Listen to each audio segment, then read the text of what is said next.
తప్పదు. కేటీఆర్ గారి జాతకం ఏ విధంగా ఉండబోతుంది ఈ విశ్వావసునామ సంవత్సరం? కేటీఆర్ గారి జాతకం చూస్తే మిథున రాశి కొంత ఇప్పుడు మధ్యస్థంగా ఉంటుంది. ఆవేశపూరితమైన నిర్ణయాలు, అనాలోచితమైన పనులు, దుస్సాంగత్యం. కేటీఆర్ గారి దగ్గర ఉన్నది ఏమిటంటే కొంత దుస్సాంగత్యం వల్ల, మంచి ఆలోచనలు తీసుకోకపోవడం వల్ల కొంత ఇబ్బందికరమైన పరిస్థితులు ఎదుర్కోవాల్సి వస్తుంది ఈ సంవత్సరము. మిథున రాశి వారికి ఈ సంవత్సరము కొంత పర్వాలేదు, దశమంలో వృత్తి స్థానంలో. కానీ కేటీఆర్ గారికి ఒకటి గట్టిగా చెప్పవలసింది ఏమిటి అంటే ప్రభావవంతమైన పాత్రను పోషిస్తారు.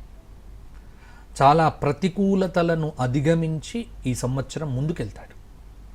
చాలా చోట్ల తన ఉనికిని చూపిస్తూనే ఉంటాడు. కాబట్టి కేటీఆర్ గారికి ప్రస్తుతం జరుగుతున్నటువంటి దశ ఏదైతే ఉన్నదో శని మహాదశ నడుస్తూ ఉన్నది.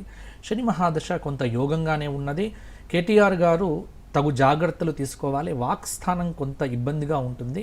కాబట్టి నోరు మంచిదైతే ఊరు మంచిది అన్న సూత్రాన్ని కేటీఆర్ గారు ఎప్పుడూ వేసుకుంటూ జాగ్రత్తగా కాపాడుకుంటూ పోతే భవిష్యత్తు కొంత బాగుంటుంది.